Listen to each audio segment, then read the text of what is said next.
let's get this thing started. All right, we're getting it started. We're getting it started. What's up? I'm here. Supposed to start at 7. It's 7:20 out here on the West Coast. But nevertheless, I'm here. Letting everybody climb on in that room. Climb on in that chat room, ladies and gentlemen, and let the gram know that I'm live right now. I'm glad you guys had a good week. Hope everybody had a great week. I've been resting. I've been very tired this week. I think that earthquake made me tired. Where are my LA people? Where are my LA people? You know, we had that earthquake a couple of days ago. We had 2 in a row. Hold on one second. And that second one made a lot of people sickly and kind of dizzy. And that shit made me dizzy and nauseous.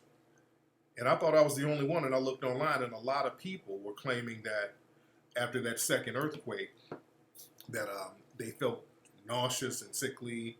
I don't know if it was just because of the motion, but yeah, man, I felt weird after that second earthquake. You been hearing that? I thought I was the only one. Like, I was telling Peter, I'm like, damn, after the earthquake, I'm like, I feel nauseous and dizzy and sick. And then I looked online a couple of days later, and I saw a lot of people were complaining about the same thing. It was yeah, man, that shit had me feeling real weird. And what's interesting, man, have y'all been hearing about all the bees and shit that have been dying? A lot of bees, yeah, natural gases are released from the earth. Yeah, a lot of energy and gases is released. And also, y'all seen all them bees. Yeah, a bunch of bees died. Just thousands of bees just died. Yeah, man, this is crazy. And the weather, I don't know if it's HAARP or whatever, but, you know, just the weather is weird, man. That's weird. On the 4th, you know, and then the day after, and out there on the East Coast, there was a sinkhole that let me show y'all something. Let me go to my Instagram page. Let me show y'all something. There was a big sinkhole. I think this was in Virginia. I think the same day of the earthquake. I think out here there was an earthquake out here, and out there was a sinkhole. Somebody's car got swallowed in the ground. Hold on one second. Let me show you all this. All right, where is this? Where is this? Yeah. Okay, where's my thing? Hold on. I'm going to show y'all this if I can find that. Where is it? Okay. Y'all bear with me. Let me see if I can find this. What the hell is it? Let me try it again. Let me try something else. Can't see this page for some reason. I want to play the video for you guys. Oh, here it is. All right.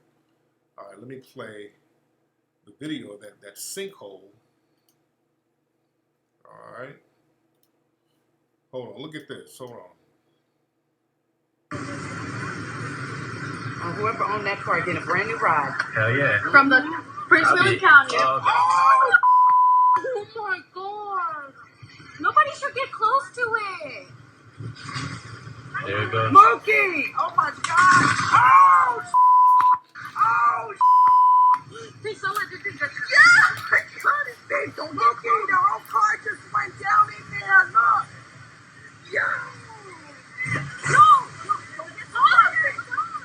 Man. That car's getting buried on it. Okay, that's what that is. Okay. And on a side note, black folks, stop yelling so goddamn much. Some sister back there yelling, "Oh, Mookie!" Who yelling for moves? Goddamn, niggas just be yelling for no reason. Black folks, stop yelling all the damn time. Ah, damn, we just be yelling for nothing. Yelling for no damn reason. Goddamn! Hell no! That's a Toyota Corolla! Goddamn! Shut up, nigga. Look, we about to yell at this goddamn people. Black people, stop yelling all the time. That's what we need to calm down. Let's calm down. Yeah, yelling niggas just irritate me. See, all the white people are cool. Like, oh my God. Yeah, that's going to leave a dent. White people are calm. That's why they run shit. Because they run things in a very calm manner. Nothing phases them. They know how to be cool and be calm. Niggas, we got to be all dramatic. God damn! What about the rims? Oh, Lord Jesus! Okay! Shut up. Calm down, black people. Damn, we so damn dramatic about everything. So extras. We got to be heard. We got to make ourselves the center of attention. Forget about the natural disaster. Look at me. Oh, look at me. Sit down. Damn. But the thing is, man, these natural disasters are crazy. This is interesting. I heard there was a tornado somewhere, so this weather is very interesting. Speaking of Ray, I was looking at on Net. You know what? Netflix don't have no good shows. Let's be real. Let me say this publicly. Netflix, for the most part, don't have a lot of good shows. Y'all make a lot of money over there at Netflix. Some of your shows are not that good on Netflix. Netflix is becoming trash. It's becoming a waste of money. The Black Mirror is cool. It's like hit or miss. It's hit or miss. But y'all gotta do better with what you got over there at Netflix. No, if you were a nigga nerd, it might be something. Well, no, they show old reruns of the Golden Girls or whatever, man. The shows on Netflix aren't that good. You watch the nature shows? Okay, I liked Mike Epps' special. I like that. Some of the comedy specials are cool. My wife likes Stranger Things. I got to get back into that. I used to watch Orange is the New Black, then I just kind of fell off on that. They had that hip-hop documentary. They had a couple of seasons of that. That was good. I liked that. But it's like, yeah. Beats was good. Okay. Yeah. Oh, yeah, the Clarence Avant one. That was cool. It's so, a lot of it is hit or miss. A lot of it is hit or miss. Mostly misses. Some of them shows are just not good. The Sam Cooke thing was good. Some of them are good. I give credit where credit is due. Probably I saw all the good shows. And the Ozarks. What's the Ozarks about? The Sam Cooke one was good. But let's be, a lot of that shit is garbage, man. A lot of that stuff is garbage. Ozark, what's the Ozark about?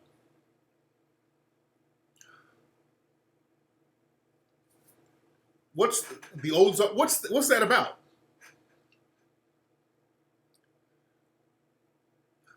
Did they cancel the Get Down? That was my dude Nas's joint. Ozark is okay. I gotta take a look at that. The She's Gotta Have It, and I like Spike. Spike is my dude, but I wasn't feeling, I don't like to undermine another black project, but the first couple of episodes, I wasn't feeling that shit. Because I kind of grew up on the old one.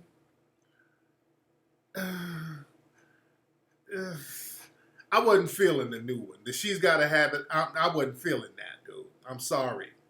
I just got to keep it a buck. Wasn't it, man? It just wasn't, she Gotta Have It wasn't really popping, man. So, yeah, Central Park 5 was good. Okay, I'm gonna get into the Ozarks. I'm gonna try to check that out. I wasn't feeling She's there. Ah, but I digress. Look, anyway, everybody come on in the room. We got a lot to talk about. Hold on 1 second. We got a lot to talk about on today's broadcast, ladies and gentlemen. Today we're talking about foundational Black Americans versus everybody.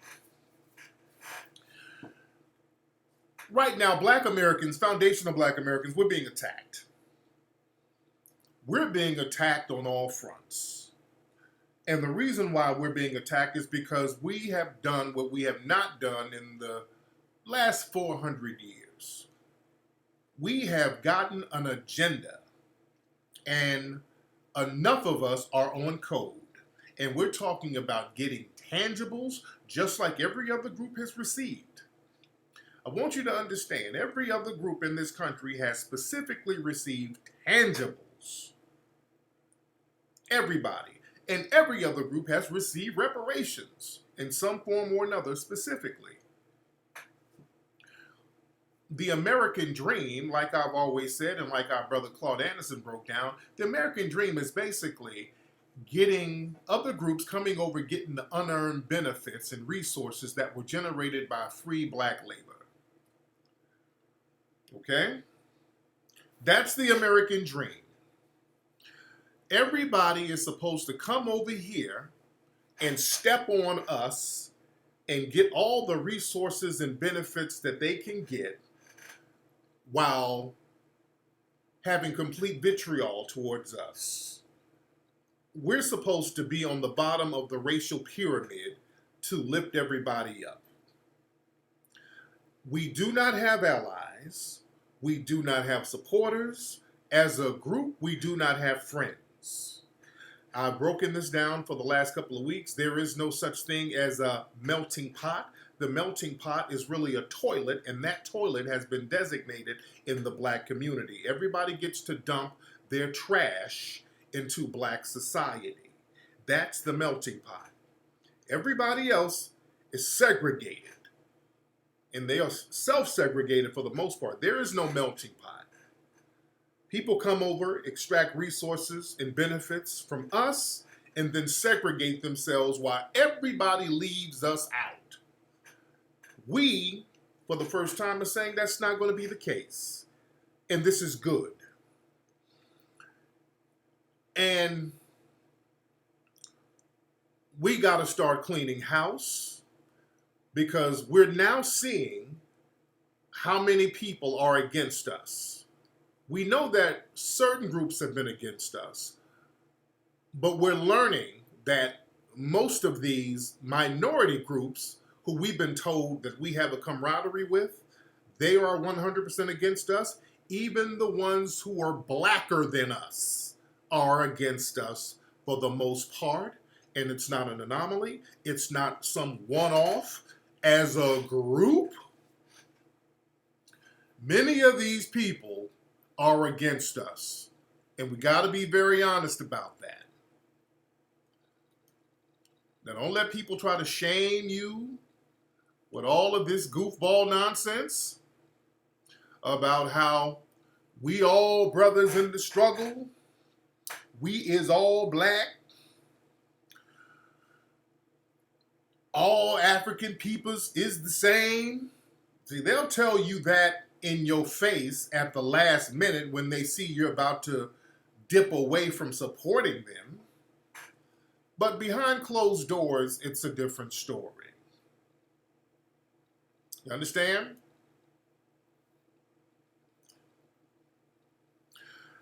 We are in a system of complete anti-Black racism, anti-Black American racism.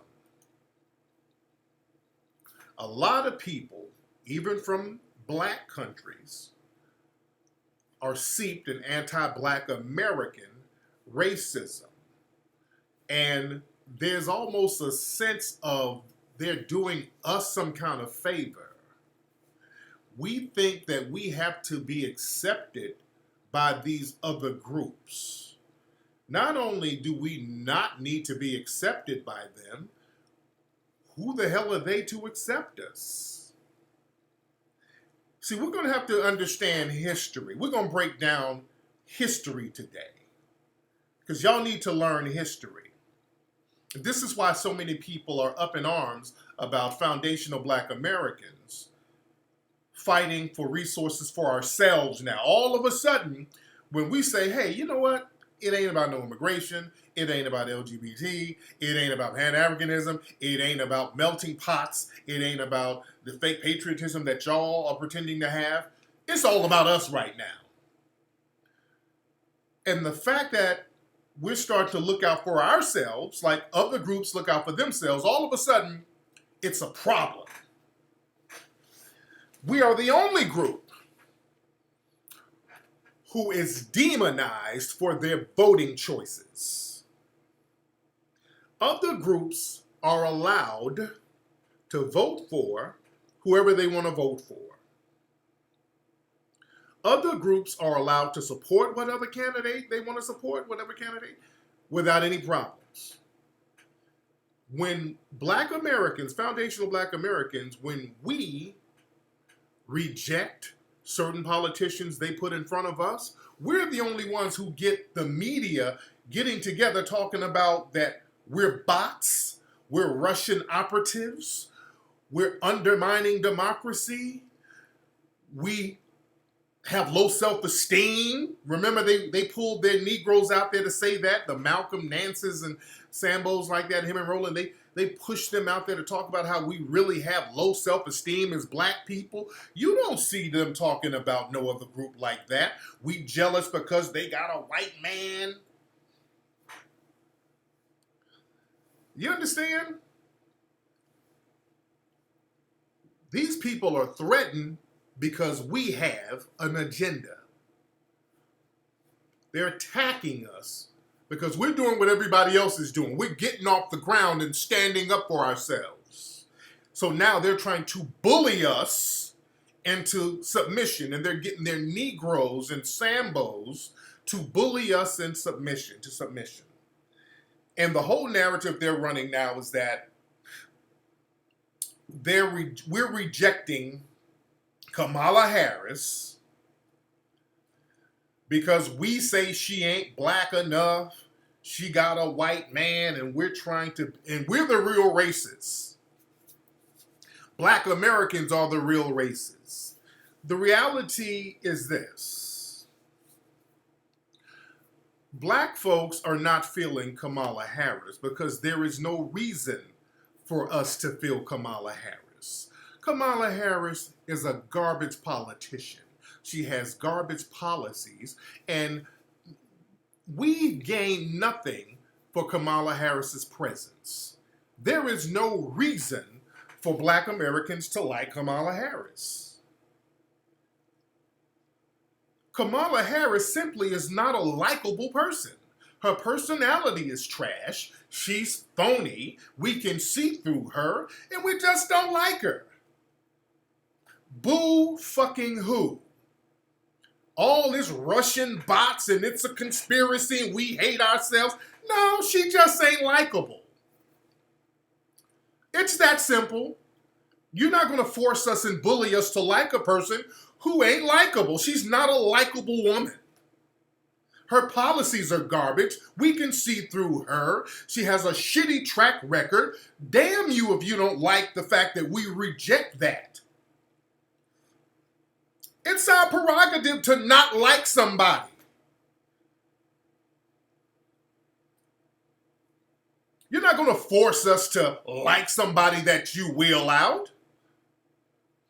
We don't have to like no damn Kamala Harris. Kamala Harris's presence here hasn't benefited foundational Black Americans whatsoever.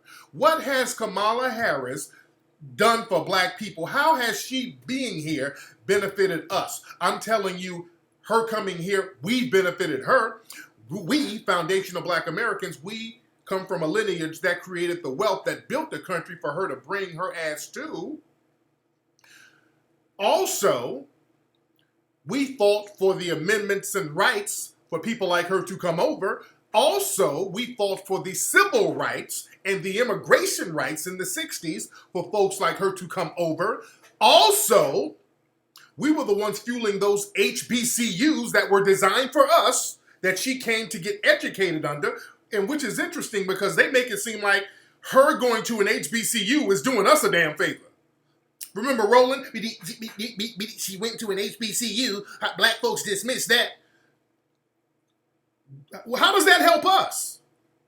Those schools were designed for us. She should be saying thank you to us. The resources in school, that was for us. She didn't benefit us. We benefited her. Let's be very clear. Everything about Kamala Harris's life has been a come up off of us. She stole a spot that a foundational Black American could have been going to that school on. But we're like, get that. We all in this together. We have that mentality. We all in this together. That's a resource that a foundational Black American lost with her going to an HBCU.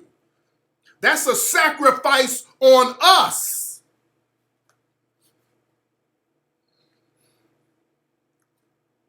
See how they try to make it seem like them being here is doing us a favor? Them leeching off us is doing us some kind of damn favor? See, a lot of immigrants have this mentality, and they get that mentality from white supremacists, by the way.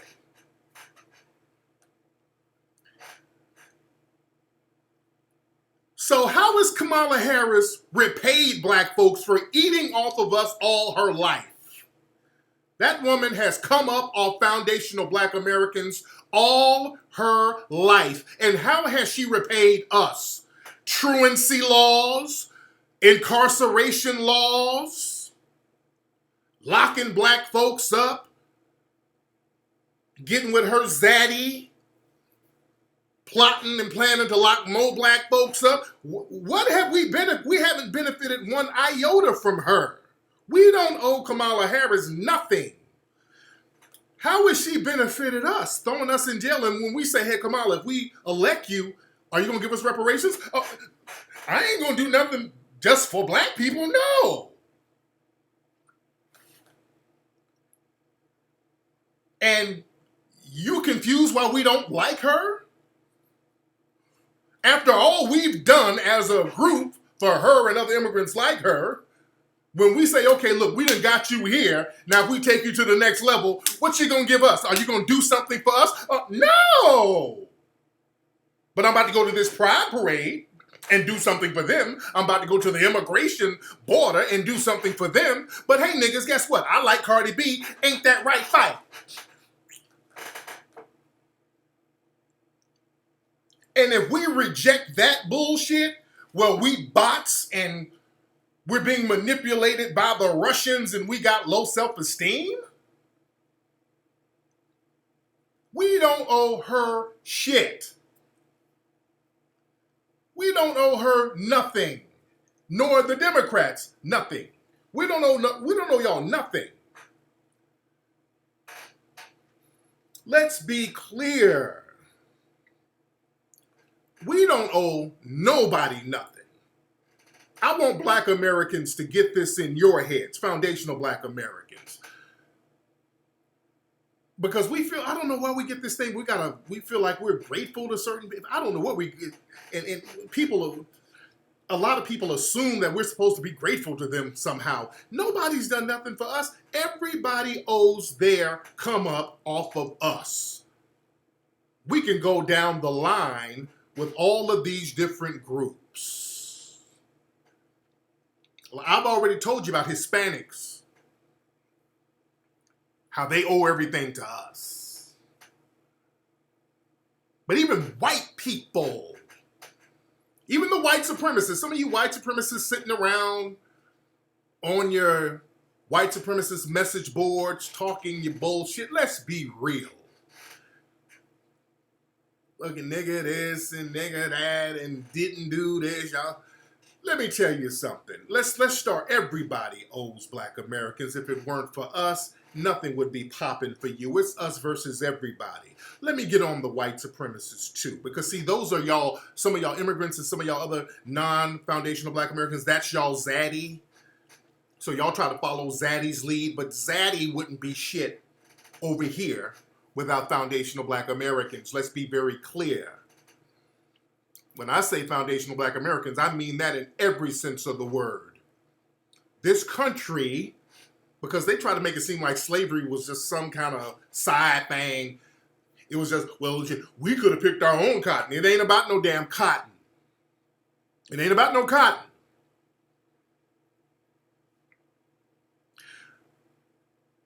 None of these groups could have cut it over here without foundational black Americans propping and holding them up and building shit.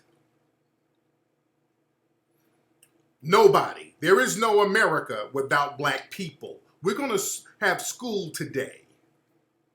And I want white people listening. Don't let them say, well, we should have picked our own cotton. No, they like to play that little game. Let me tell you something, black people. When the first colonists came here from England, the Mayflower and all that, they came here, the English came here 1607. Now remember, the Spanish, when they came to the New World, they had sense enough to bring some Moors with them. Okay? That's how they survived. They brought Moors with them. They brought Estebanico, that was a black man who guided the Spanish explorers through the southern part of the United States during the 1500s. When Columbus came, remember, Columbus had a boat full of Moors with him. He had the Nino brothers, Francisco, Pedro Alano Nino. These are all Moors he had with him, okay? Y'all look all this stuff up as I'm talking. So at least the Spanish, they had enough sense to bring some Moors with them. They knew we need to bring some of these guys because they've been here before. They knew that. They knew that the Moors had been here before. But when the English came here on their own, 1607, landed in the area that they named Jamestown. When they were on their own in Jamestown, trying to get it popping over here, they could not. They were failing. Do you understand? When the white supremacists came here to Jamestown, they were not only were they failing, almost all of them died because they starved to death. They brought their asses over here by themselves and goddamn near starved to death in Jamestown. There was about, 500 people in Jamestown. In a year's time, between 1609 and 1610, it was about 60 left. They starved to fucking death because they didn't know how to do manual labor. They didn't know how to cultivate crops and stuff like that because they weren't used to doing that in Europe because Europe wasn't built like that. They came over here and damn near died all the way out, and the ones that survived by eating the other ones. They were over here cannibalizing each other. They didn't know how to get out here and hunt and do all this stuff. They were sitting up here doing the same savage shit they were doing in Europe, eating each other, starving and eating each other like savages. Look up starving time in Virginia. Look that up. Look up the starving time in Virginia. And the Native Americans didn't want to rock with them. They couldn't trade with the Native Americans at the time because the Native Americans knew what the deal was. They're like, wait, y'all trying to take us over. So nigga, fuck you. I ain't giving you none of my corn. And stay your ass over there. We see you, I'm going to scalp your ass. So they couldn't really trade with nobody. So they didn't know how to hunt, cultivate, plant nothing. So they damn near starved to death and started eating each other. These are facts. They don't like to talk about that. You dig? And when black folks came over, that's when things started popping. That's when things started popping. You dig? Google starving time in Virginia. In a year, they damn near all starved to death. So miss me with all that. We could have picked our own cotton. You could have picked shit because you damn near died when you came over. All right? So let's stop playing dumb and act like y'all weren't dependent on foundational black Americans. And also those Native Americans was lighting their asses up too. That's another thing. A lot of those Native Americans knew what the deal was, and those Native Americans were about to wipe them out too. The only reason the Native Americans didn't wipe them all the way out in Virginia is because of that little bedwench Pocahontas. Pocahontas, her little bedwenching ass, they're about to kill, was it John something, John Ralph, one of those Johns. They're about to kill one of those white supremacists. And her little bedwenching ass, oh, Lord, Daddy, don't do it. She bucking her eyes. Oh, Lord, don't kill him, Daddy. And then she let this motherfucker live, and they done ended up, the white supremacists wiped out the tribe because of her little old ass. John Smith. Yeah? But understand, there was a reason why black people were brought over here, especially from certain coasts. And I've talked about this before. Certain parts of West Africa was called the rice coast because black people, thousands of years, we knew how to cultivate rice year-round. So these were the people that they would take over there to the Gullah Islands over there in South Carolina. They were very strategic about the black people they brought over and where they put black folks because they knew the inherent skills that black people had. Okay? So other groups, again, other groups were helped by us, saved by us. And this is all over the world.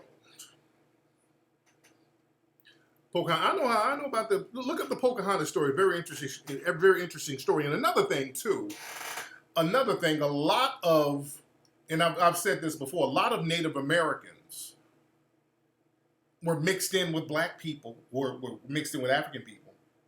And a lot of Native Americans were just reclassified as black.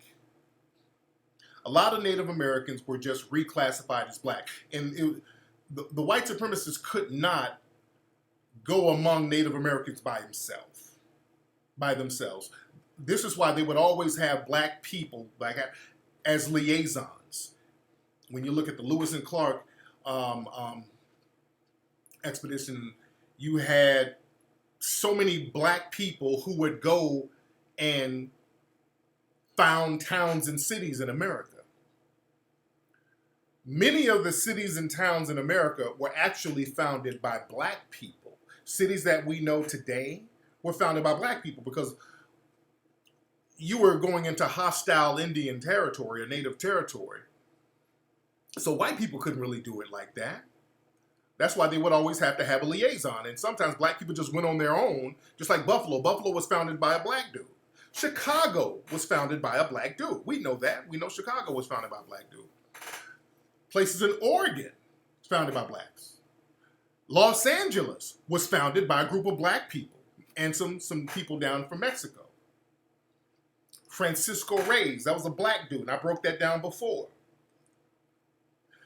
The people, when they had something, the first high-speed mail courier service was the Pony Express. It only lasted for like a year or so. It didn't last that long because the Pony Express started around 1860, it lasted 1861, but then after 1861, they had the telegraph services, so they could communicate messages through telegraph. But before the telegraph, they had the Pony Express, and most of those riders for the Pony Express were black. Most of the riders for the Pony Express were black. They try to hide that too. Because number one, the people who knew how to ride them horses that fast were black folks. They were the ones that's why most of those early cowboys were black. They try to hide that too. Also, with the Pony Express, it was very dangerous because you're riding those damn horses at breakneck speed. So, they wanted people who were expendable, and that was black people. Third, you're riding into hostile Indian territory. You dig? So a lot of these folks who were riding these horses, anything to do with horses, they were black. The first horse jockeys who was running these horse races were black. They saw there's too many of these niggas making too much money. We got to bring some other folks in. Some of these niggas making all this money, somebody's going to wise up and use that money and flip and, so they had to stop that. Yeah, they evolved into race horse jockeys. Exactly. Exactly, because those brothers were riding those horses with the Pony Express. They were like, well, shit, let's get these niggas to run these horses and be jockeys. Yeah? But when you look at other groups, after the wealth of this nation is built up, everybody came to eat off us. Everybody came to eat off of us. And they try their best to erase our history. They talk about, which is really funny to me, how they try to say, well, the Chinese came over and built the railroad systems. Do you know how much of a damn half-truth that is? They didn't, I won't even say it's a half-truth. It's a lie that manipulates the truth. I'll say that. That's not even a half-truth. They didn't build the damn railroad systems. Black folks had been built the railroad systems for free during slavery. After slavery, remember, they were building railroads through convict leasing. So they were Jim Crowing black folks into the jail system, and then they would lease them out to build the railroads. And this was actually more dangerous than slavery because a lot of the whole John Henry, remember that John Henry myth came out of that. Black folks, that super strength, superhuman black railroad driver, that myth came out of that because black men were building these railroads all over the country, especially down in Florida. Yeah, they were leasing them out from the prisons. Don't let them run that. The Chinese built the railroads when you had all. Do you know throughout, and especially in Florida, places like that, these railways, those old railways, down there in the South, there were a lot of graves going along those railroads. There are graves all littered around those railroads because of so many black people dying.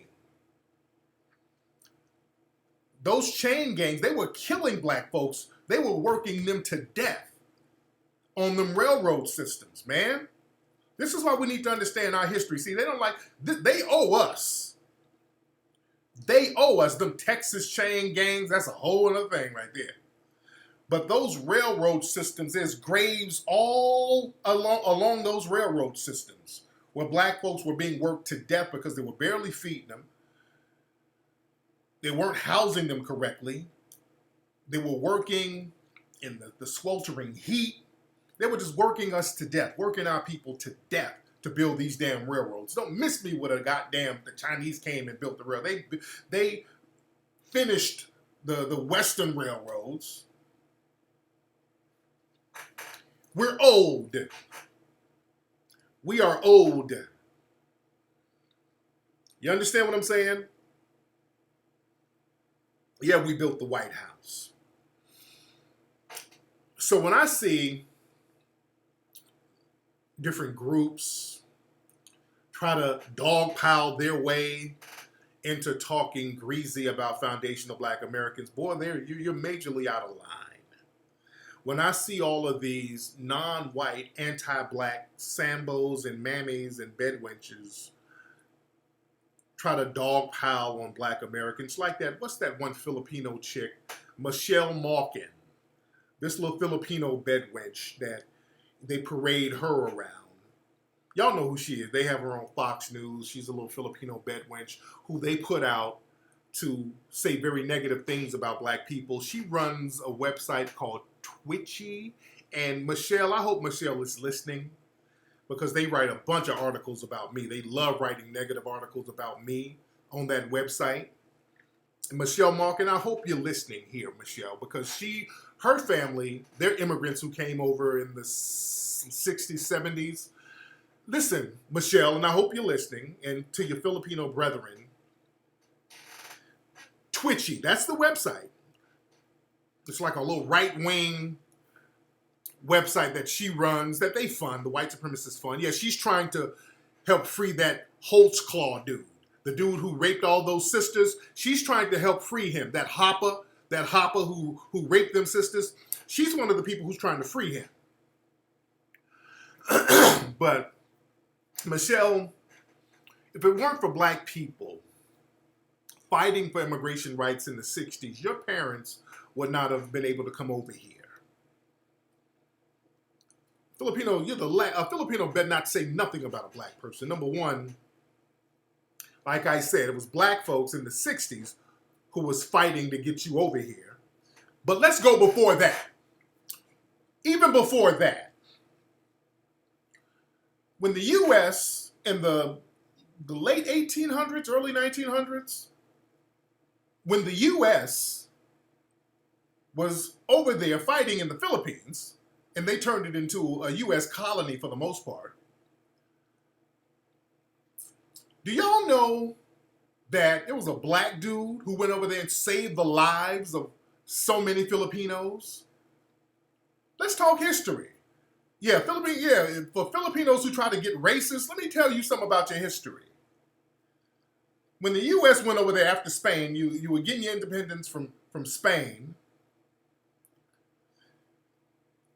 The U.S. went over there. Oh, let me break some facts down to you. The U.S. went over there to replace Spain. And they were going to try to fight for their independence. They tried to have a traditional empire against empire war against the United States, and they lost. What and thousands of Filipinos were being slaughtered. As a matter of fact, they were calling it, the U.S. called it the nigger war, because so many Filipinos at the time looked black. Y'all know that a lot of the Filipinos, the original Filipinos, they look like little African tribes. Let's be very clear. They call them negritos. All right? Yep, 1892 Spanish-American War. They were slaughtering Filipinos over there. They were slaughtering them. The U.S. went over there and they were slaughtering them. What stopped some of the slaughter was a black American soldier who defected from the U.S. Army named David Fagan. David Fagan was from Florida. He's from Tampa. This brother did not like to see Filipinos get slaughtered like that, so he defected from the U.S. Army and became a guerrilla warrior out there in the Philippines and helped fight the U.S. from slaughtering so many Filipinos. You understand? David Fagan, the United States hated that brother. They hated him, but that man could not stand to see people get slaughtered unjustly. So it was that brother who saved a lot of Filipinos with guerrilla warfare tactics over there. He became a guerrilla warfare fighter over there. You understand? We've always put our necks on the line for justice, for all these other damn people. I don't let them fix their mouth to say a goddamn thing negative about us. As much as we've done for all these other groups, he was a Buffalo Soldier. Yes, he was. He was one of the Buffalo Soldiers. Yeah? Said the U.S. changed the gun caliber to .45 because of David. Wow, I didn't know that part of the game. Man. See, yeah, it's never reciprocated with these people. We lay this shit on the line trying to fight for justice for all these other people. We lay it on the line and it's never reciprocated. You understand? We're talking about a brother named David Fagan. Look that name up. Look at all these names I'm telling y'all. Look these names up. Look these names up. And we've sacrificed for everybody. We've carried everybody on our back, hoping that if we fight for you, one day it's going to be reciprocal, and nobody's reciprocated. And unfortunately, too many brothers and sisters from the motherland and the Caribbean are not reciprocating either. We gonna have to keep it 100. And then niggas wanna whine. Oh, damn, why you getting on us, Tariq? Why you getting on us over here on the motherland? Why you getting on us from the Caribbean? See, y'all want to play that game? Y'all want to play that game? But nah, we're not going to let you play that game. We're not going to let you play that game. We're going to have to call out the coonery. Because we have too many banana boat bed wenches and foreign fuck niggas over here undermining us. And we're not going to let you get a pass. The day of you getting a pass, doing little sneaky undermining shit to us, and we ain't saying nothing, and then you play dumb, and all of a sudden, hey, brother, we all brothers. After you done work with Zaddy to undermine us, that's over. And if we call you out, you're going to try to play the black card. Now, we's black. Now, why you calling me out, man? We both come from Africa, brother. We is from the motherland. You talk all that bullshit in our face, but then behind closed doors, those are kadas. These are kata niggas. These are katas. We all types of akatas behind closed doors. Y'all niggas really need to be ashamed of your damn selves. Y'all niggas really need to be ashamed of yourself. That's the problem. Too many Negroes and bedwenches and coons and mammies from Africa and the Caribbean have been bringing their asses over here, eating off black Americans. We've been lifting your ass up. You've been getting the resources that we share with you. And then y'all turn around and do all types of sneaky undermining shit to us. And that shit is over. You are going to be called out doing that. See, niggas want to complain. Oh, see, Tariq, you being divisive. Come on now. You being divisive.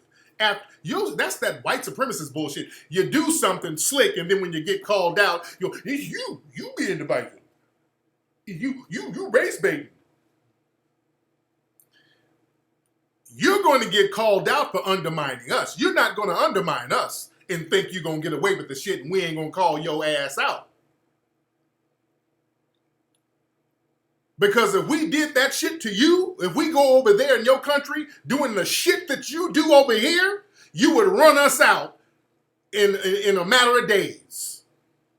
You wouldn't allow it for a minute. That's why y'all don't even let us come over there and get any kind of land or nothing anyway. You don't even let us in the door over there like that. So let's be real. Y'all do shit over here among us that you wouldn't tolerate for 1 minute where you're from. And you know that. And we got the same smoke for that ass right now. Y'all ain't gonna be doing that little sucker ass shit over here. See, what a lot of these Negroes do, they make it seem like, okay, just the Republican coons are the worst ones. See, no, the problem is we got these Democratic coons. See, we got Republican and Democratic coons. That has been the problem. See, they try to make it seem like, well, it's just Candace Owens. No. We know about Candace Owens. See, a lot of people on the left, they have no problem calling out Candace Owens because she openly campaigns for white Zaddy who's a Republican. So they'll call her out. Let me tell you something. Some of these Democratic coons, there is no difference between Kamala Harris and Candace Owens. I want you to be very clear with that. There is not one damn difference between Kamala Harris and Candace Owens. Not one thing. Everything about them is similar. They make you think that there's some two sides of a political party. No. I want you to show me one difference between them. They both came over here from the Caribbean, and Candace Owens just basically admitted, and I've been telling y'all for the longest that she identifies with Caribbean, and she put up a tweet the other day. Let me find that tweet.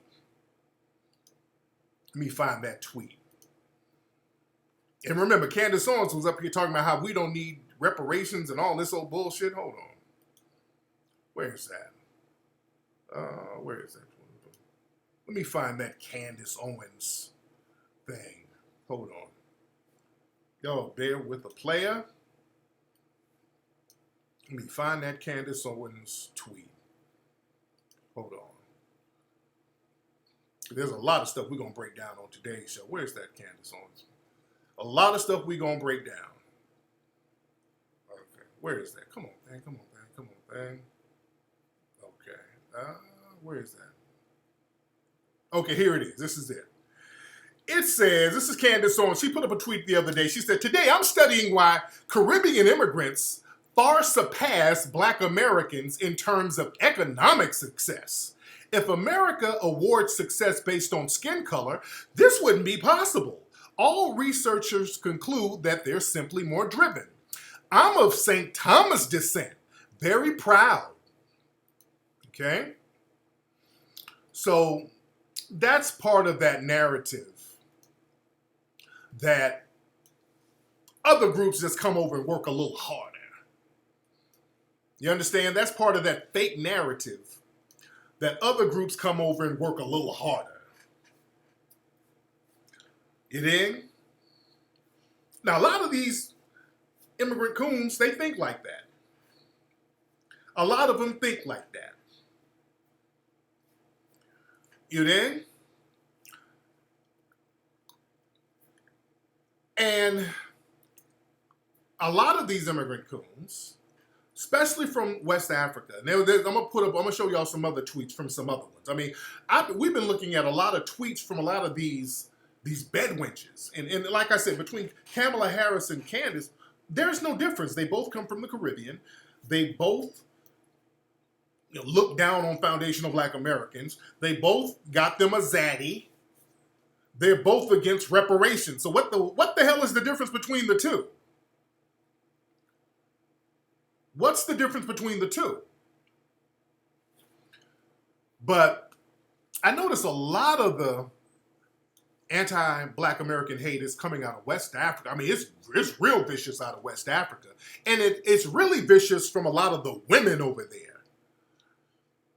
It's really vicious from a lot of the women. And this one woman right here, we were calling her out the other day. This chick, she's a Nigerian chick. She was like, Akata people irk the shit out of me. Y'all be hollering Wakanda forever. I mean, nobody gives a shit about no Wakanda, Black Panther. Nobody really gives a shit. And, we looked at her page. Hold on. I got the spinning ball here. Hold on. So we look at her page and, a cute white boy called me mamas and I shooed him away. What's wrong with me? As a pretty white man with a beautiful Black woman is a combination I stand for. I mean, this is what we got. We dealing with these Negroes coming over here with their zaddy worship. And this is more of some of these bedwenches from overseas. This one, she's a Nigerian chick. She's like, to be very honest, Nigerian women have qualities that an Akata woman could never possess. When Nigerian men begin to marry Akata up and down, they'll realize they should have married a Nigerian woman. That's it. I guess that's her little slang talk. Okay. No Akata girl will never be a threat to me. No Akata girl will ever be a threat to me. They don't have what I have. Okay, what is this bullshit y'all talking? What are y'all talking about? Hold on. Listen to me. Okay. Hold on. Listen to me. What kind of self-delusions are some of the... And there's a lot of people who talking like this from over there. Listen to me. What are y'all talking about? They got this thing where they got a real hatred for Black American women. What you got that Black American women don't have? What you talking about?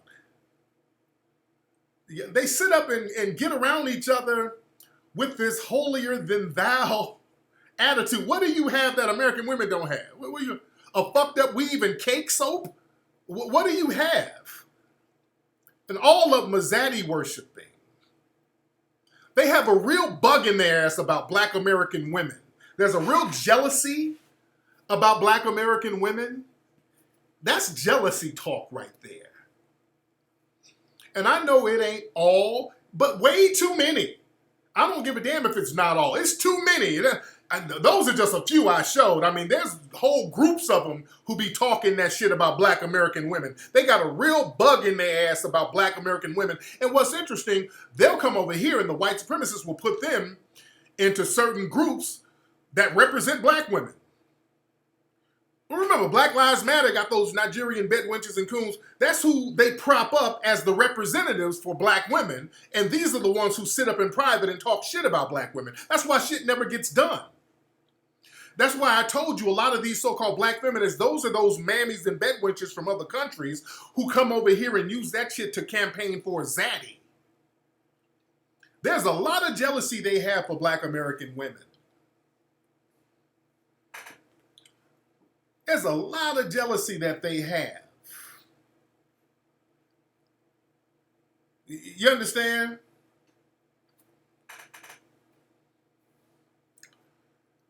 But all this, we got what you ain't got. What are y'all talking about?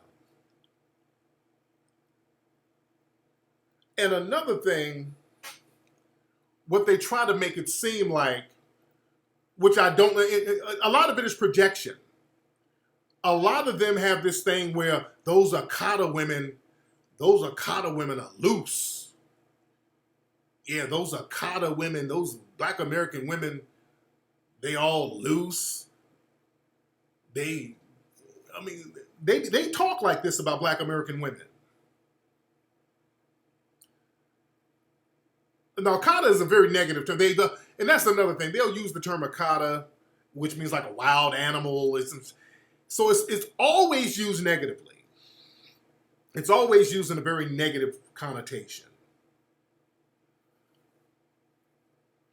But a lot of people in some of these countries, and it's not just Nigeria. See, I've heard a lot of Africans say, well, that's Nigeria. No, because I've seen motherfuckers from Ghana, Senegal, use that same talk. You understand? One of the things, the issue is the tribalism over there. I'm going to tell you why I think they're jealous. I'll tell you why I know they are. I'll tell you why. I'm going to tell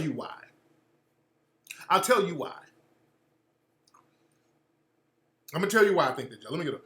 But a lot of it is that tribalism that's over there, that tribalism where all these just hundreds of different tribes all over the damn place, where nobody's on code, everybody's trying to one-up each other until white zaddy comes along and then they worship zaddy.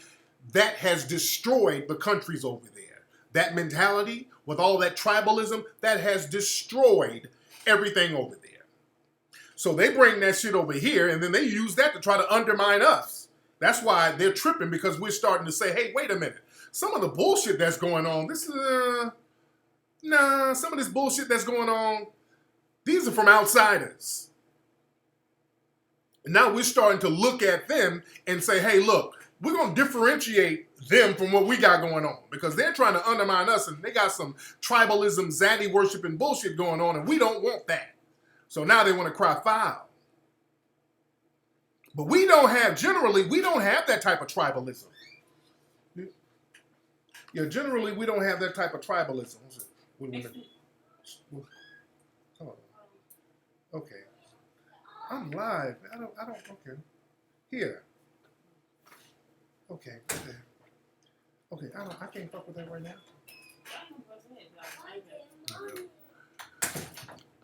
But like I said, listen to me.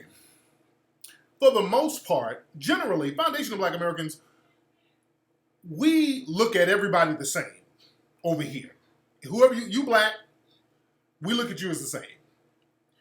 And this is why we wanted so many other groups to come over, so that we can say, hey, look, let's all fight white supremacy together. But unfortunately, niggas come over here with that tribal bullshit and zaddy worship, and then come over here, look at us as an opposing tribe, and look at white zaddy as their god. You understand? And then try to undermine us for white zaddy, their god. See, that type of thing, we cannot allow that around us. We cannot allow that type of tribalism around us. We don't owe, let me tell you something. We don't owe nobody, no immigrants from Africa or the Caribbean. We don't owe you shit. Let's just keep it a buck for niggas being, hey, you shouldn't say that. The hell I shouldn't. We don't owe you a goddamn thing. Let's be very clear. We don't owe nobody who came from Africa shit. We don't owe nobody who came over from the Caribbean a damn thing. We don't owe you anything. We don't owe you nothing. Because we've already done enough. We've already done enough already. We've done enough for years, and it has never been reciprocated. So if we do something, it's out the kindness of our heart. But sitting up talking about what we should do or shouldn't do, we don't owe you nothing. We don't benefit from anybody being over here. Immigrating here, we don't benefit one iota. We don't. We've done enough to our own chagrin. We've done enough to the point where some of y'all coming over undermining the hell out of us. Nobody from these other countries has said, okay, come on, let's share resources. Come on, let's share land. We don't owe nobody nothing. So when I see little foreign fuck niggas with their little flags talking greasy, nigga, sit down. And this stuff where these bedwenches and mammies come over here and talk greasy about sisters, really? Because one of the reasons they talk so greasy about black American women, see, one of the reasons they don't want competition for zaddy. You know, they don't want competition. Let me tell you something. A lot of the bedwenching that you see, fortunately, is not black American women. When you see a lot of this bedwenching, you know, we have some domestic bedwenches. For the most part, most of these bedwenches you see are foreign. They come over here and they're first and second generation immigrants. You understand? Because generally, a lot of black American women, they ain't trying to lay with no damn white dude like that. They got enough sense to know what the damn deal is. You understand? So, when they see black American women who've been oppressed, who's been under the system of systematic white supremacy, who can still get up, even when the men have been annihilated, the men have been taken out of the home, to see black women still get up and still hold their head up and still hold shit down by themselves without having to kiss a zaddy's ass. See, black American women are different. And that's not to discredit. There's some sisters from the Caribbean and Africa who's thorough. I'm not minimizing them. I'm not minimizing them. But you don't have a Rosa Parks coming out of some of these other places. You understand? Very rarely you do. You got some. Now, you got a Winnie Mandela who was a rider. You got a Winnie Mandela who was a rider. That's far in between. You in? But you got sisters out here who are riders, who challenges that system of white supremacy. You got sisters who will go toe-to-toe with this damn beast. Yeah, you got some hood rats and all that shit, but you got some sisters out here that'll be out here in the trenches going toe-to-toe with these fucking white supremacists. You understand? Fannie Lou Hamers. We got some sisters who will go toe-to-toe with these white supremacists. You got some sisters who are riders out here. See, in other countries, when you see protests, usually you see the men. The men out there, you know, when you see protests, you see the dudes. But when you see protests and people fighting back, you see a lot of sisters out here in the streets. Sisters out here putting in work. You dig? you see sisters who will slap the shit out of a white supremacist female. Yeah, we got the Ida B. Wells. Let me tell you something. When you see a white supremacist woman get the shit smacked out of her, a sister ain't gonna let no white supremacist woman be all roughing her up and all that old shit. You understand? You see a sister out here slapping a white man if push come to shove. Yeah, you ain't got no Asada Shakors and all that from other places. You dig? We got Asadas, you dig? Afeni Shakur. We got sisters who are riders out here against these damn beasts. And in other places, when the white supremacists come through with a little pushback, they bow down. Let's keep that shit a buck. You bow down and you hand your kids over to them, and they got the kids in the sex industry and shit. We don't have that over here. I've always said that. You got places over there, Sandra Bland, Shahrazad Ali, Frances Cress Welsing. We got sisters who ride. Coretta Scott King, do you know she was a rider? Corinne Gaines, my sister Corinne Gaines. Coretta Scott King was a rider. She wrote policies and stuff going all against the Jeff Sessions and all. She was going against these folks. You had, remember in the 60s, 70s, you had sisters with them big ass afros out there in the streets with guns, nigga. We had riders out here. Betty Shabazz, we had sisters in the street with them guns right along with them Panthers. We have riders out here with our sisters. Black American women are built different. You dig? That's why they go so hard to try to separate them from us. That's why they go out of their way to try to separate Black American women from black men. They go so hard to try to do that. You dig? In other countries, in modern times, you don't see riders like that in the women. You just don't. You don't see riders like that with the women. You don't. I'm sorry, you don't. If you do, it's real far in between.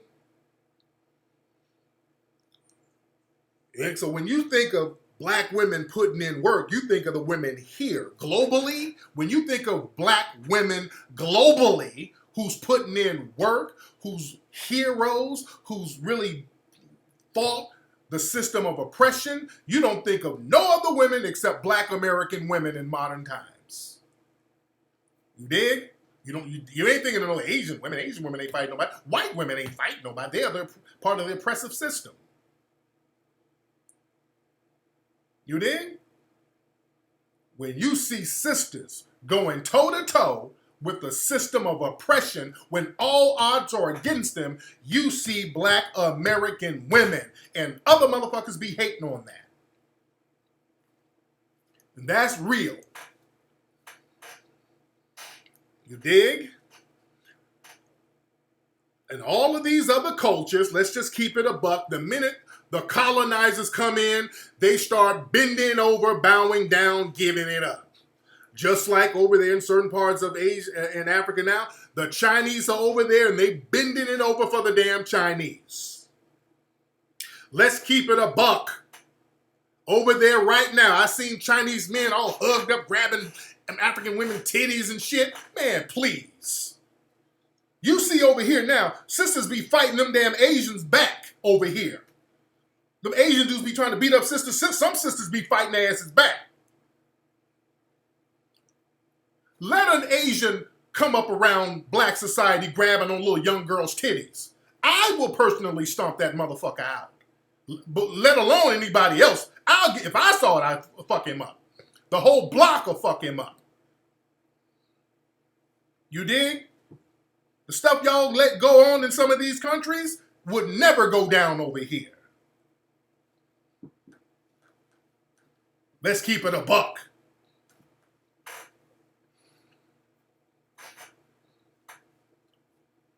So that's where a lot of the jealousy comes from. See, we'll fight these damn beasts. We'll fight these white supremacists. Even when the odds are against us, we still wake up and we keep on fighting their ass. You dig? When we get ambushed by these white supremacists, we still stand up and go toe-to-toe. That's why they got to do ambush hits on us. They got to do ambush hits and then go hide. You can go hide the race soldiers who did it. And I'm making people mad good because we're going to talk truth to power today. We're going to talk truth to power today. You understand? But see, a lot of these people, they like to have the whole notion and sit up and talk about how, well, those Akadas are ghetto. Well, let me show you something. Listen to me. Because I don't want to hear that Akada is ghetto, but that's garbage. I don't want to hear that garbage ever. Because I put this video up the other day. This is some Nigerian bedwench who's up here twerking with her zaddy. And this is the thing. And I had to specify that this was not a foundational Black American woman. Look at this. Hold on.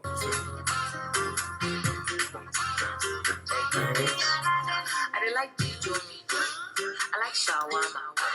But not too much calories, so I chop banana. 180 for your head like banana. All right. Okay, so this chick right here. Okay, and I went to her page, and she's up here twerking with Zaddy and with an American flag, and I'm like, whoa, let's be clear. Hold on. She ain't American. That woman is a Nigerian immigrant. She is not American. Yeah, Cora, I don't want to say her name, but yeah, she's up there with her zaddy. That's fine, but don't put no American flag on you, because you ain't one of us. You ain't one of us. You're not one of us. No, y'all eat that. That's y'all. Y'all have to take that. Y'all take that L. We don't want to take that. See, that's the thing. I'm tired of taking everybody's L's. They come over here and do all types of ratchet shit, and then we got to eat that. No, I don't want to eat nobody else's shit. Y'all take that L. That's you. Put your flag on. Don't put our shit on. See, that's where a lot of that bedwenching is coming from foreigners, dude. Let's keep it real. All that ass kissing and bedwenching, those are foreign chicks doing most of that shit. Let's be real. And I've been looking at these pictures, different pictures all day. This is another one. Hold on. I've been just seeing all types of bedwenchy type of pictures. Hold on. God damn, my thing's acting slow. Okay, hold on. Where's this thing? There's another one. This right here. You see this and this chick look like she's a foreigner with that weave. And so she's with her zaddy. They got on their 4th of July outfit. Yeah, she has one of them little janky ass foreign weaves. And he's sitting up here throwing up a white supremacist hand signal. Do you see his hand? He's up here throwing up the white supremacist hand sign. And let me say this. Let me say this. To black folks out here, yeah, she looked like she's from, yeah.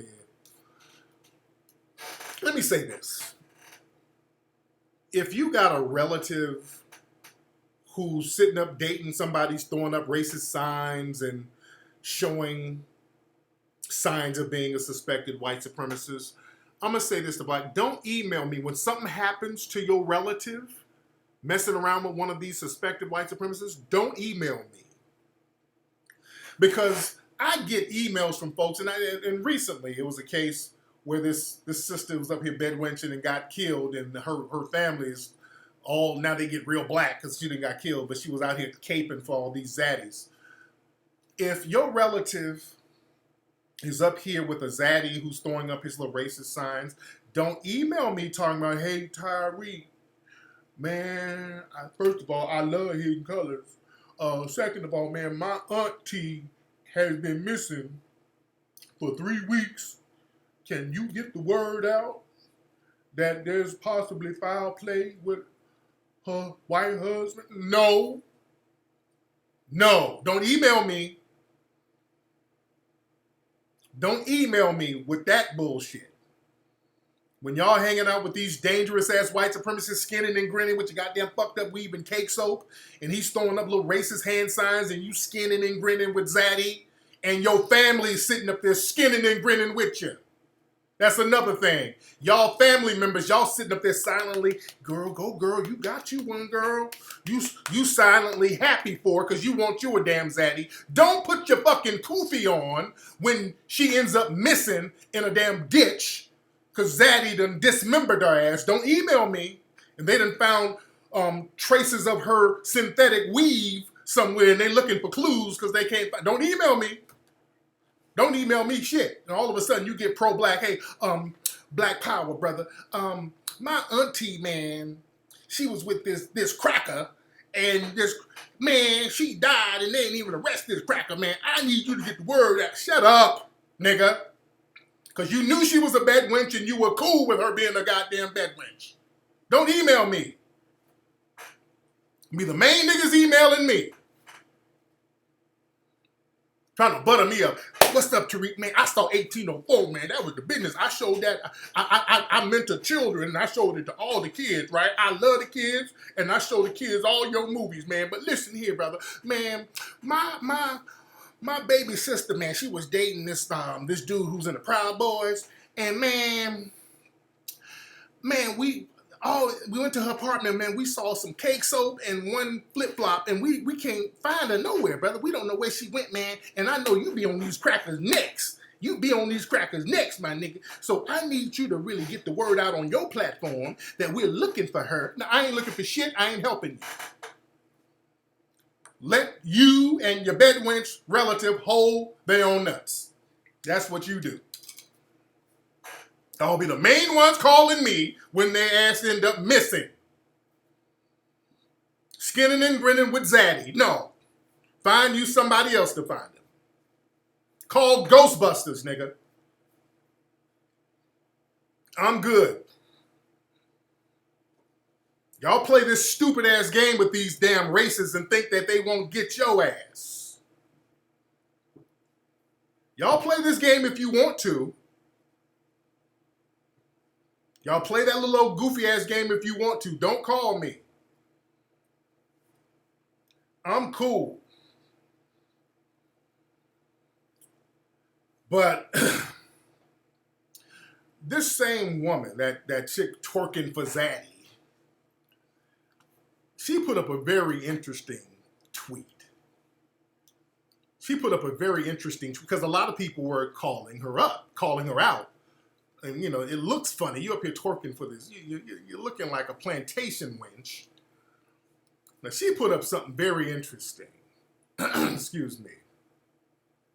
And by the way, here's another one. This another chick, Antonio Okafor. She's down there in Texas. She's one of these. She done married her Zaddy. And this is what she put. She was like, does racism exist? Of course it does. If you don't believe it, then check out some of the hate-filled comments I received from the wedding pics I posted. I didn't marry Travis because he's white or because I hate my own race or because, well, I didn't even read the rest. I don't want to hear her bed wench explaining. She's one of these Negro bed wenches who's a shield for the NRA. She goes around with the what about black on black crime talk. So she's another one, another immigrant. Another one of these immigrant bedwenches. But this is the chick who was dancing with Zaddy. This is what she put because of the criticism. She was like, I do not hate you or anyone. She was talking to somebody in the comments section. And somebody scratched her name out because they didn't want to get dinged on social media for bullying. So that's why I haven't really mentioned her name. But she said, I don't hate you or anyone. I preach love. We do not share the same ancestors. Your ancestors were slaves in America. Mines were kings in Africa. So I emphasize with you, one love, no hate. And there you go. There you go. That's why it's good that because that's what a lot of those bedwenches think. A lot of those bedwenches got that mentality that, well, y'all niggas were slaves. I'm from a village where we go back thousands of years and we know the king. That's what they think right there. That's the bullshit they tell themselves. That's the bullshit that they tell themselves. That's what a lot of them believe. This is why it's nothing for them to undermine us. They think when they get with a zaddy, they think it's two royal families getting together. They think that they're the next Meghan Markle. They think that zaddy getting them out their village and wiping them up. Well, they think, well, we're two royal families. We're not like those slaves. That's that tribalism talk. That's what they believe. You dig? They believe that filth that they talk like that.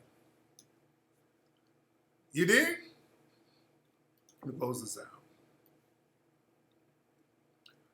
They actually believe that we're different because we acknowledge that we were enslaved, but because the white supremacists didn't use the word slave on them, because that's what happened with you. Let me be clear, my brothers and sisters over there in the motherland, you were enslaved. And many of you are still in slavery right now. They just didn't call it that. See, that's the thing that makes us different, because we know what we were in. We know, hey, we're in a system of slavery and a system of white supremacy. So we need to fight to get, that's why we don't stop fighting. That's why we're recognized. When you think of black people, you think of black Americans, we're recognized all over the world because we know our situation. We know it for what it is. People in all these other countries, because they didn't tell you you were enslaved, you think that you're still the king of the village. You think you king of a, you think you still like some kind of royalty where you're just going through a little temporary setback.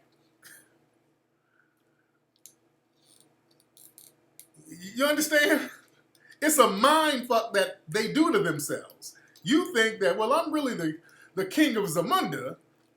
You know, they just, if I marry into the royal family, they're going to give me back my riches that my great family once owned. You understand? It's something they kind of mind fuck themselves. You were enslaved.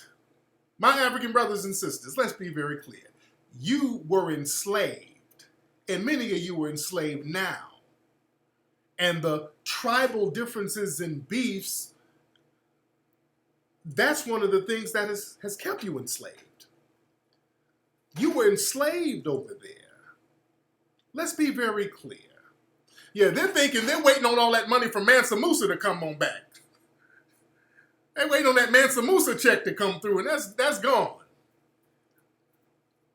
The thing is, and I've said this before, my brothers and sisters over there in Africa, that tribal shit should have been out the window years ago.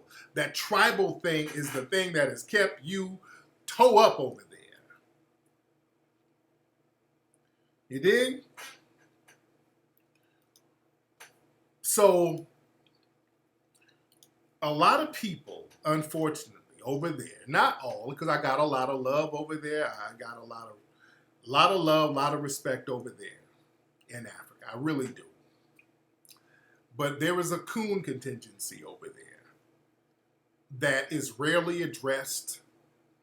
Nobody likes to address it. And let's be real. All that whole, well, my tribe, well, we don't get with the black Americans because, you know, we have pride in our tribe. No, you don't. You don't. That's just some bullshit y'all say to hold out for a zaddy. You don't. You dig? You don't. Because when you go over there, this right here ain't pride in your fucking tribe, all right? This right here ain't no pride in your goddamn tribe. With the cake soap and the fucked up wigs, this is not pride in your tribe. And this is rampant over there. You dig? So we got to start getting, and somebody with that mentality come on over here with their bullshit. And we don't need that. We're going to have to start keeping it a buck. Somebody with pride in their tribe, you don't have to do all that. Because they'll sit up and talk that pride in the tribe shit, then the minute an Asian person show up, then all of a sudden you done made him the leader of the tribe. Yeah? But let's keep it a buck. Let's keep that thing a buck. We got to address the elephant in the room. We got to address the elephant in the room. My brothers and sisters over there, what's been done over there ain't working. Don't sit up and talk about you came from the kings and queens and over there you got to bathe in a river. You dig? We're gonna have to take some truth serum tonight. And this is in a lot of these countries. I'm not just beating up on brothers and sisters in Africa. I'm not. But a lot of these countries, a lot of these third world black countries, people kind of have this holier than thou mentality. A lot of folks come over with the holier than thou mentality. You dig? And that's just something that's just ego with them. That's just ego with them. And let's address something that was said earlier, that Candace Owens said, and a lot of other people say. They were like, well, when we come over here as immigrants, we surpass all of y'all because we work harder. Yeah, there's a lot of people bathing in rivers over there. I mean, no, I'm not beating up on nobody, but let's keep this thing a buck. Let's keep it a buck. Let's keep it a buck. I've been to Africa. I understand the situation. I got love for folks over there. I got a lot of love for the brothers and sisters over there. But man, I've seen some of this shit popping off over there that's like, damn. Yeah? We know. I'm not trying to shame anybody. We're just trying to speak truth to power.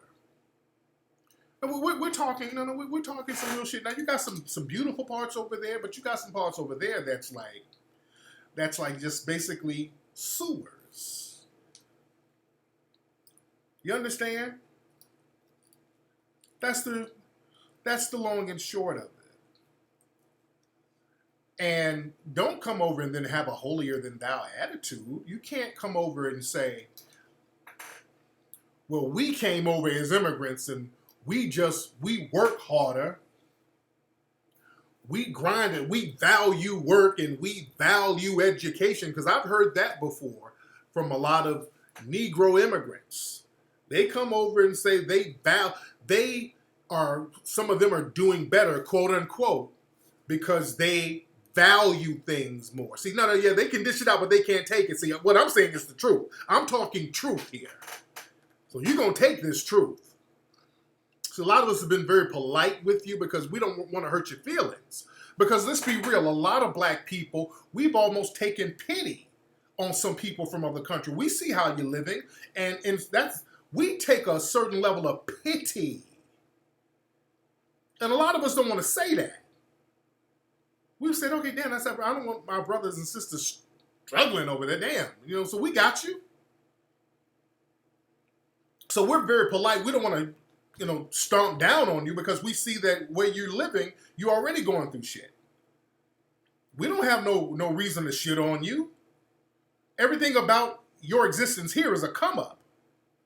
But What's not going to happen, you ain't going to sit up and talk greasy about us after we help you, then be on some, well, damn it, I did it. How come you can't do it? Oh, wait a minute.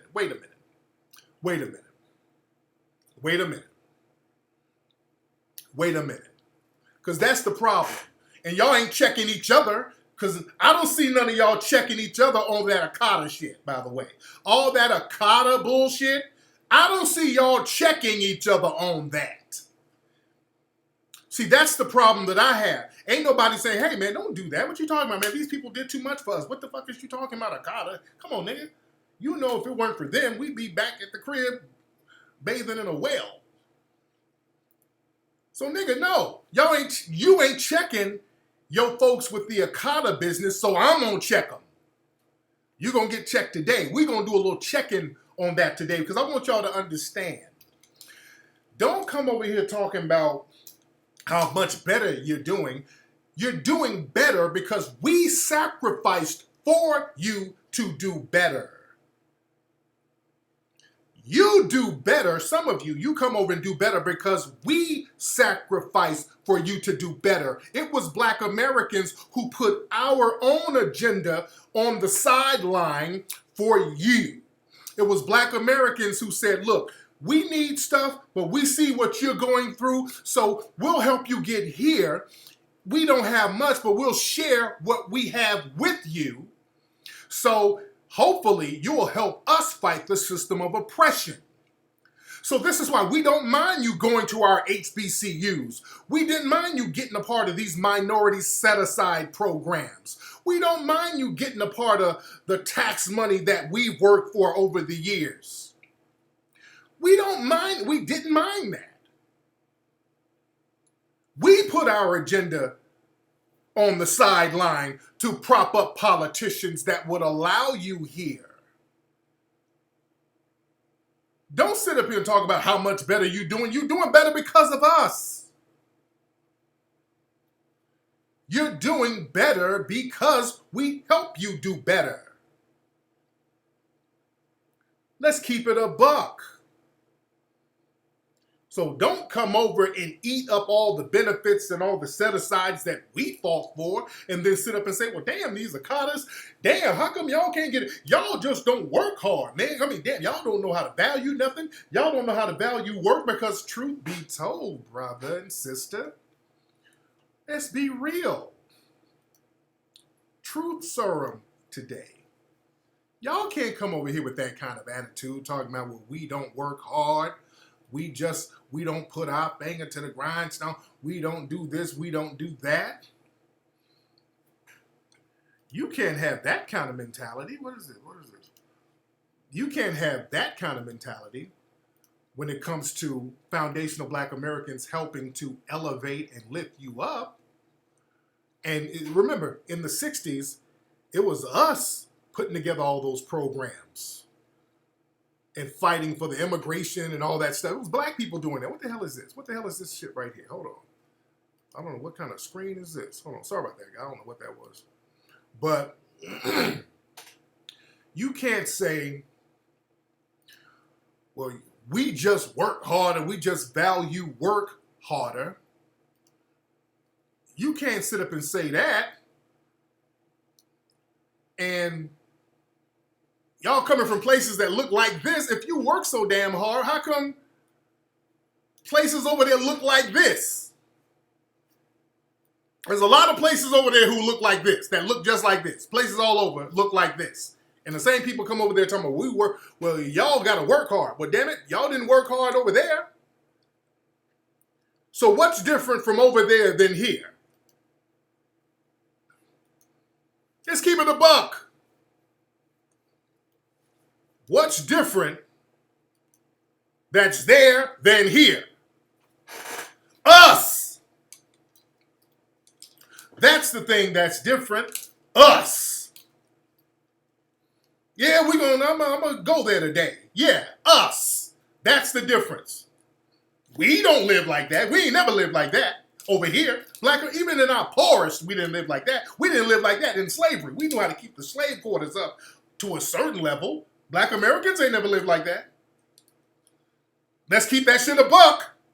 Oh, let's keep it a buck today. God damn, I'm like, this is love here. I'm talking in love. Black Americans ain't never lived like that.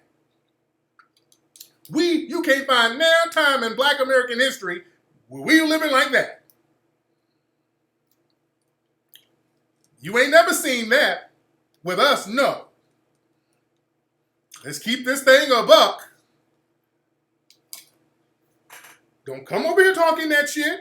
We ain't never lived like, in our poorest, we ain't never lived like that. You dig? Even when we didn't have no lights, no running water, we weren't living like that. Even the Maroons around this country and the Seminoles and all these people, the brothers down in they weren't living like that. You dig? Don't come over here talking about what we need to damn do. Don't ever fix your mouth to say what Black Americans need to do. We don't work harder. We don't do this. We don't do that.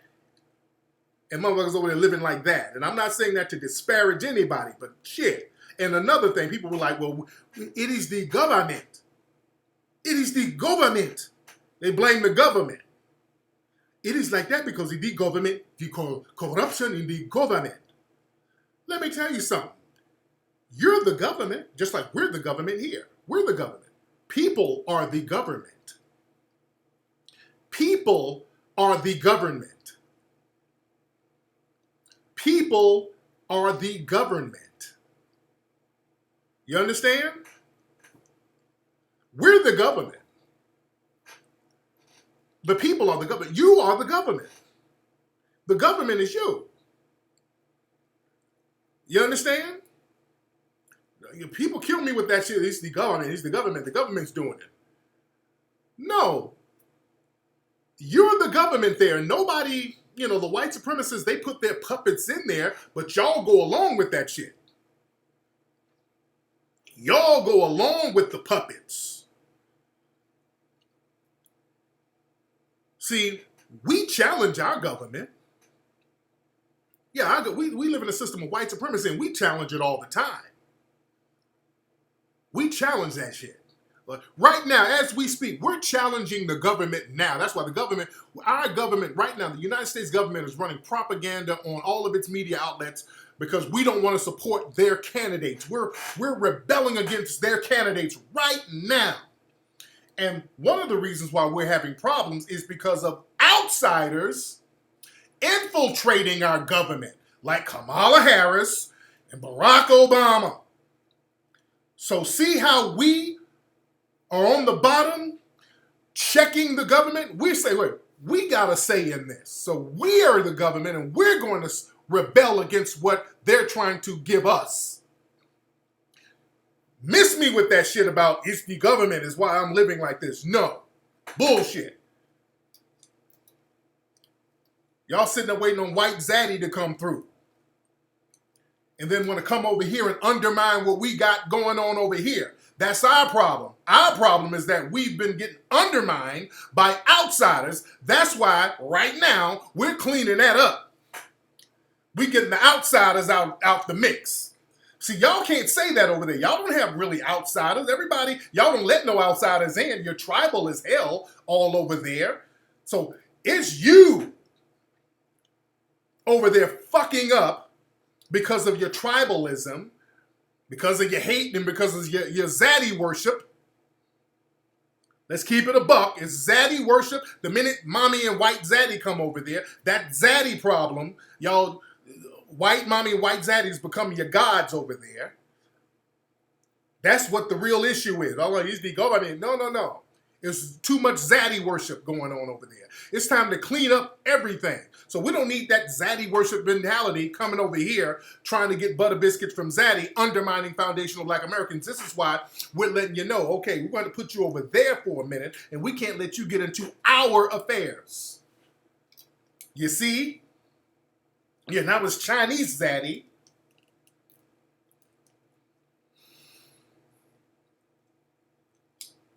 Let's keep it a buck. This is for my African brothers and sisters to stand up and do the right thing over there. Because what happens, y'all don't do the right thing over there, and then y'all get allowed to come over here and undermine us, and we ain't having that shit no more. That's done. That is done. And then we get these foreign coons. We trying to get our reparations, and they got a bunch of foreign fucking coons sitting up here speaking on some shit that they ain't even entitled to. Kamala Harris, that Cruz dude, Candace Owens, and all these people who are not even entitled to reparations. Sheila Jackson and all. These people aren't even entitled to it. Talking about what we are supposed to be getting. That's why we're getting these folks up out of our mix. We are the government. You dig?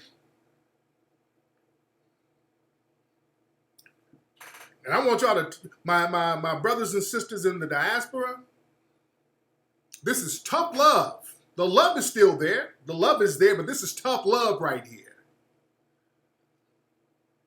This is tough love because y'all got to get y'all shit together over there, because we don't need no more of your Sambos coming over here undermining us. We'll treat your ass like an enemy combatant. And miss me with all the Wakanda, we got to get together, Pan-Africanism, why you being so divisive? Miss me with that. That ain't going to work on me. And that's not going to work on any of us. We've done enough. We don't owe you nothing else at this point. It's time for you to step up to the plate, get that zaddy out of your brain. You dig? Yeah, we got all these foreigners misrepresenting Black America. Joy Reid, the Angela Rise, and the Roly Mar. Remember, these are Negroes who got dual allegiances. They got dual allegiances. Either they are complete foreigners or they are anchor babies with dual allegiances to different nations. So it's nothing for them to undermine us. That's why Roland Martin, with his big fat human honey bun looking ass, was on TV throwing Black people under the bus. That's why he was doing that. He has no full allegiance to foundational Black America. And remember, that nigga was going around talking about he was Haitian. Obama.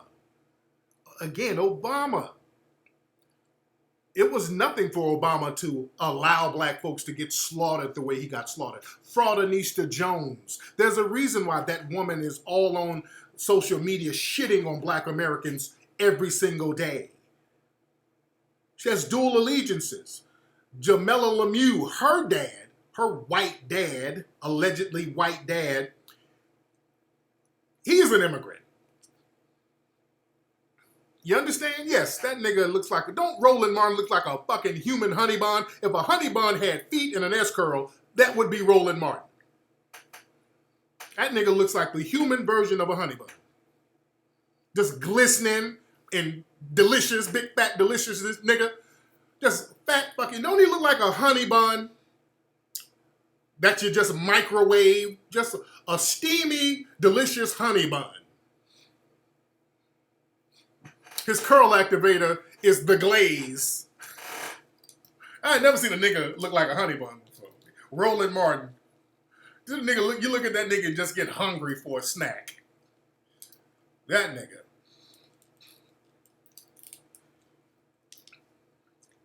That nigga looks tasty. Like a bread snack. But like I said, this is tough love. This is tough love. This is all tough love. You dig?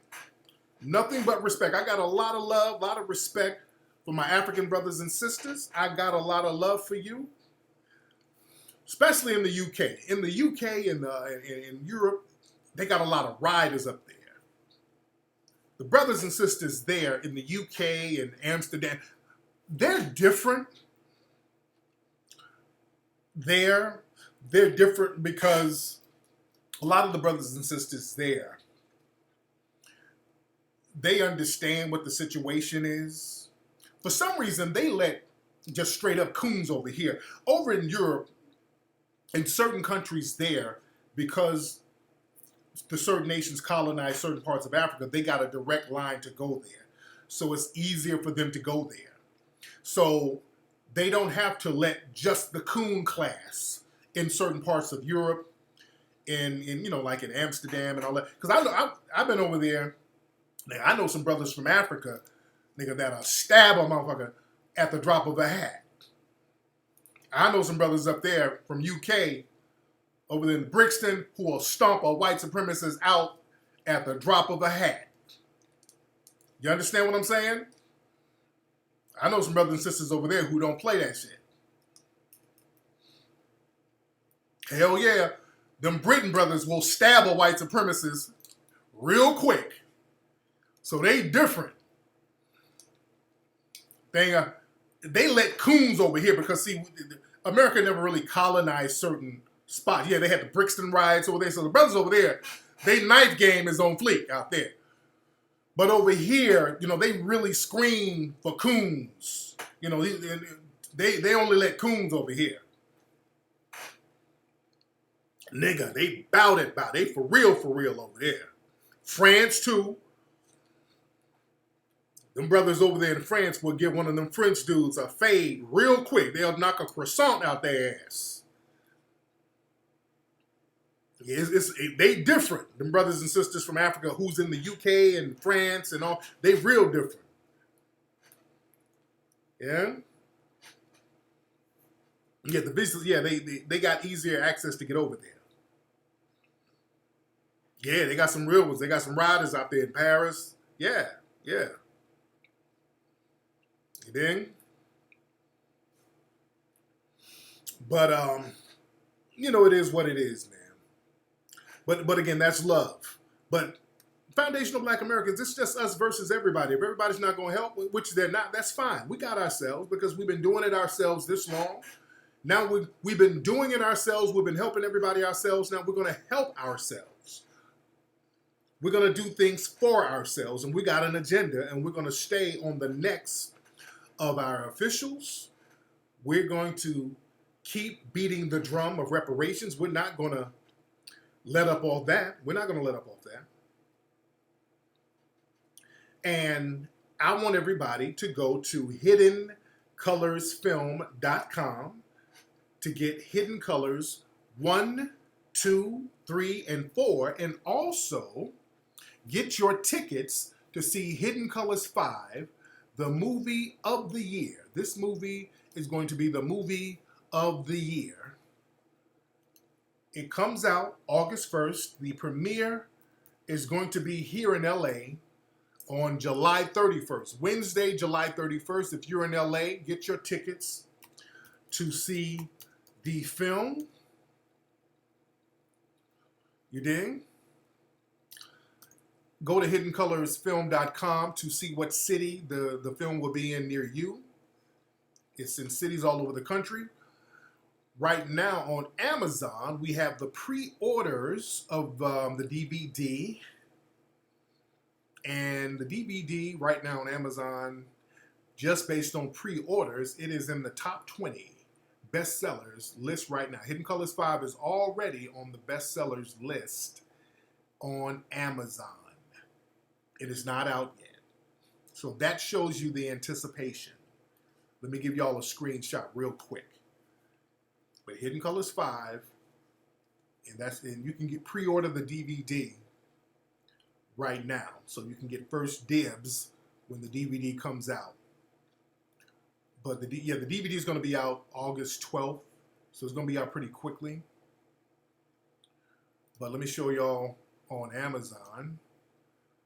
On Amazon, it is, where we at? So on Amazon, Hidden Colors 5. And right now in documentaries,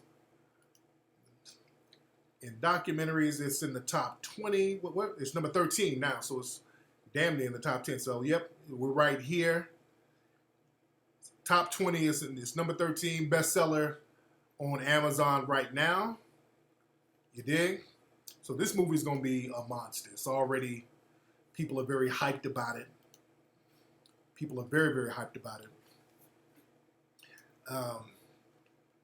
Yes, we got Hidden Colors 1 through 4 is already on sale, and also you can get 1804 there at hiddencolorsfilm.com.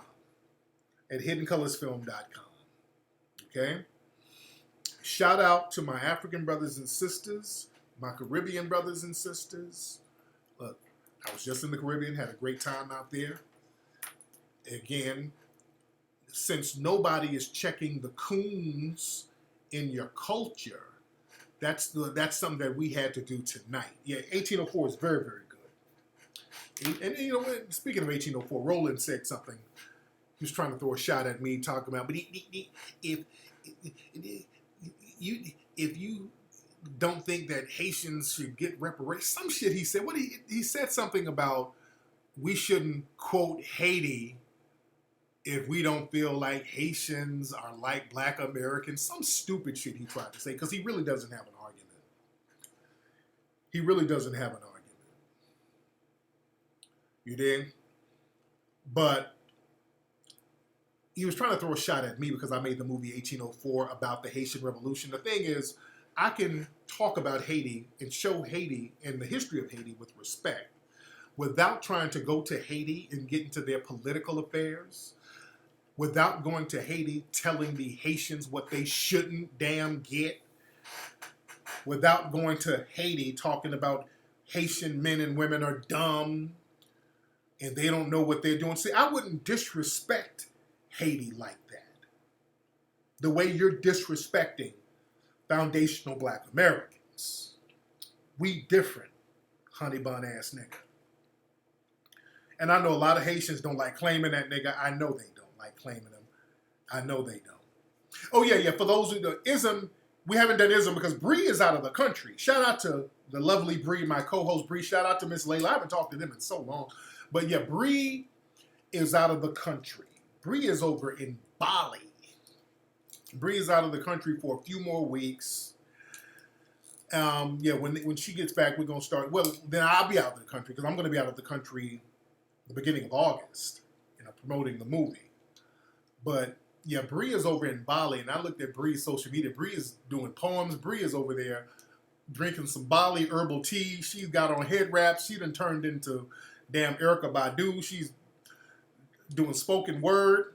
So I want to see it. I want to see what Bree gonna have popping when she come back.